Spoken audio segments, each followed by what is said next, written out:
ಭರ್ಜರಿ ಬ್ಯಾಚುಲರ್ಸ್ ಅಲ್ಲಿ ನಿಮ್ ಜೊತೆನೆ ಸ್ಕ್ರೀನ್ ಪ್ಲೇ ತಗೊಂಡಿರುವಂತಹ ಗಿಲ್ಲಿ ಅವ್ರು ಹೋಗಿದ್ದಾರೆ. ಹೆಂಗಿದ್ರು ನಿಮ್ ಜೊತೆ ಇಲ್ಲ ಅಂತ? ಇವಾಗ ಹೇಗಿದ್ದಾನೋ ಹಾಗೆ. ಅವನ್ಗೆ ಪರ್ದೆ ಹಾಕೊಂಡೆಲ್ಲ ಪಾಪ ಅವನಿಗೆ ಇರಕ್ ಬರಲ್ಲ. ಯೂಶಲಿ ಹೇಳ್ತಾರಲ್ಲ ಹಳ್ಳಿ ಜನರು ತುಂಬಾ ಮುಗ್ಧ ಜನರು ಅಂತ.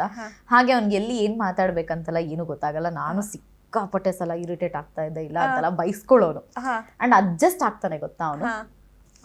ನಾನು ತುಂಬಾ ಮೂಡಿ ಒಂದ್ಸಲ ತುಂಬಾ ಹೈಪರ್ ಆಕ್ಟಿವ್ ಆಗಿರ್ತೀನಿ, ಒಂಥರ ತುಂಬಾ ಸೋಬರ್ ಆಗಿರ್ತೀನಿ. ಅವ್ನಾಗ ಅಡ್ಜಸ್ಟ್ ಆಗೋನು ನನ್ಗೆ ಆಕ್ಚುಲಿ. ಸೊ ಇವಾಗ ಬಿಗ್ ಬಾಸ್ ಅಲ್ಲಿ ಹೇಗ್ ನೋಡ್ತಾ ಇದೀವಿ ಹಾಗೆ ಅವ್ನು ರಿಯಲ್ ಆಗು ಇರೋದು.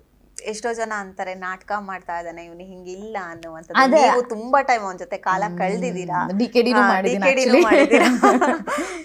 ಅಂದ್ರೆ ನೀವು ಕಂಡಂತೆ ಹೇಗಿರ್ತಾ ಇದ್ರು ಅನ್ನುವಂಥದ್ದು. ಇವೇನ ಈಗ ಹೇಳಿದ್ರಿ, ಈಗ ಇಲ್ಲಿ ಬಿಗ್ ಬಾಸ್ ಅಲ್ಲಿ ಹೇಗ್ ಬರ್ತೇವೆ, ಒಂದೇ ಬನಿಯನ್ ಹಾಕ್ತಾ ಇದಾರೆ, ಅವ್ನ ಮುಗ್ಧತೆನ ಬೇರೆ ತರ ಸಿಂಪತಿ ಕಾರ್ಡ್ ತರ ಯೂಸ್ ಮಾಡ್ಕೋತಾ ಇದಾರೆ ಅನ್ನುವಂಥದ್ದು. ಅಲ್ಲ, ಮೋರೋವರ್ ಏನಂತ ಹೇಳಿದ್ರೆ ಪಾಪ ಅವನ್ಗೆ ಹೆಂಗ್ ರೆಡಿ ಆಗ್ಬೇಕನ್ನೋದೇ ಗೊತ್ತಿಲ್ಲ.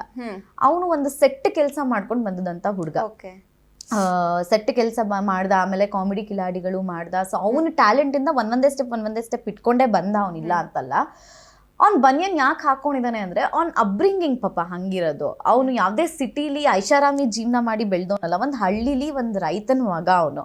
ಸೊ ಅವ್ನು ಹೇಗಿದ್ದಾನೆ ಹಾಗೆ ಇದ್ದಾನೆ ಅವನು. ಅದ್ ನಾಟಕ ಅಲ್ಲ ಅವ್ನು ಮಾಡ್ತಾ ಇರೋದು. ನಾಟಕ ಮಾಡಿ ಬದುಕಕ್ ಬರೋದೇ ಇಲ್ಲ ಯೂಶಲಿ ಹಳ್ಳಿ ಜನಕ್ಕೆ. ಸೊ ಅವನು ಏನ್ ನಾಟಕ ಮಾಡ್ತಿಲ್ಲ ನನಗೆ ಗೊತ್ತಿರೋ ಹಾಗೆ. ಅವ್ನು ಇರೋದೇ ಹಂಗೆ. ನನ್ಗೆ ಯಾರಾದ್ರೂ ಬಂದಾಗ ಏನ್ ಗಿಲ್ಲಿ ಹಂಗಿದ್ದಾನೆ, ಅವ್ನು ಇರೋ ಹಂಗೆ ಇದ್ದಾನಲ್ಲ, ನನಗೆ ಅದು ಸರ್ಪ್ರೈಸ್ ಅನ್ಸಲ್ಲ. ಇನ್ಫ್ಯಾಕ್ಟ್ ಅವ್ನು ಡಾನ್ಸ್ ಪ್ರಾಕ್ಟೀಸ್ಗೆ ಅವ್ನಿಗೆ ಒಂದೇ ಕೊರಿಯೋಗ್ರಾಫರ್ ಇದ್ದಿದ್ದು. ಡಾನ್ಸ್ ಪ್ರಾಕ್ಟೀಸ್ಗೆ ಬರೋವಾಗ್ಲೂ ಹಾಗೆ ಬರೋನು, ಇವೆಂಟ್ ಅಂತ ಹೋಗೋನು. ಸೊ ಅದೇ ಪ್ಯಾಂಟ್ ಮೇಲೆ ಇನ್ನೊಂದು ಎಕ್ಸ್ಟ್ರಾ ಶರ್ಟ್ ಹಾಕೊಂಡು ಹೋಗೋನಷ್ಟೇ. ಚೆನ್ನಾಗಿ ರೆಡಿಯಾಗಿ ಹೋಗೋ, ಸ್ವಲ್ಪ ಹೇರ್ ಸ್ಟೈಲ್ ಎಲ್ಲ ಚೆನ್ನಾಗಿ ಮಾಡಿಸ್ಕೊಳ್ಳೋ, ಬಿಡೆ ಅನ್ನೋನು. Actually correct. ಅವನ ಅಪಿಯರೆನ್ಸ್ ನ ಜನ ನೋಡ್ಲೇ ಇಲ್ಲ, ಅವನನ್ನ ಮಾತನೇ ಜನ ನೋಡಿ ಇಷ್ಟಪಟ್ಟಿದ್ದಲ್ವಾ. ಗಿಲ್ಲಿ ಸಕ್ಕತ್ತಾಗಿದ್ದಾನಪ್ಪ, ಸೂಪರ್ ಆಗಿದ್ದಾನೆ ಅಂತ ಜನ ಯಾವತ್ತೂ ಹೇಳೇ ಇಲ್ವಲ್ಲ. ಅವ್ನ್ ನಗಸ್ತಾನೆ ಅಂತಾನೆ ಜನ ಹೇಳಿರೋದು. ಸೊ ಯಾಕೆ ಅವ್ನ್ ಚೆನ್ನಾಗಿ ರೆಡಿ ಆಗ್ಬೇಕನ್ನೋದು ಅವ್ನ ಮನ್ಸಿಗೆ ಬರ್ಬೇಕು. ಅವ್ನ ಮನ್ಸಿಗೆ ಏನ್ ಇಲ್ವಲ್ಲ ಆ ತರ. ಅವ್ನ್ ಹೆಂಗಿದಾನೋ ಹಂಗಿದಾನೆ, ಜನ ಹಂಗೆ ಅಕ್ಸೆಪ್ಟ್ ಮಾಡಿದಾರಲ್ಲ. ಎಸ್, ನೀವು ಬಿಗ್ ಬಾಸ್ ನ ನೋಡ್ತಾ ಇದ್ದೀರಾ? ಅರೇನು ನೋಡಕ್ ಡೆಫಿನೆಟ್ಲಿ ಇಲ್ಲ, ಬಟ್ ಇನ್ಸ್ಟಾಗ್ರಾಮ್ ಅಲ್ಲಿ ಏನ್ ಬರುತ್ತೆ ಅದನ್ನ ನೋಡ್ತಾ ಇರ್ತೀನಿ. ನಿಮ್ಗೆ ಅನ್ಸುತ್ತಾ ಕಾವ್ಯ ಗಿಲ್ಲಿ ಇಬ್ರು ಲವ್ ಮಾಡ್ತಾ ಇದಾರೆ? ಅಯ್ಯೋ ಇಲ್ಲ, ಮಾಡ್ತಿರಲ್ಲ ಖಂಡಿತ. ಅಲ್ಲಿಂದ ಬಂದ್ಮೇಲೆ ಅವ್ನ್ ಕಾವ್ಯ ಯಾರಂತ ಕೇಳಿ ಹೇಳ್ತಾನೆ. ಈ ಹಿಂದೆ ಕೂಡ ನಿಮ್ಗೂ ಕೂಡ ರೇಗಿಸ್ತಾ ಇದ್ರು. ಸೊ ನೋಡ್ದಾಗ ಹೇಗ್ ಅನ್ಸಿತ್ತು ಅಂತ? ಅಲ್ಲ, ಬಟ್ ಅಂದ್ರೆ ಏನ್ ಅನ್ಸೋದು ಅಂತಂದ್ರೆ ಅವ್ರಿಬ್ರು ಬಾಂಡಿಂಗ್ ಅಲ್ಲಿ ಚೆನ್ನಾಗಿದೆ ಅಷ್ಟೇ.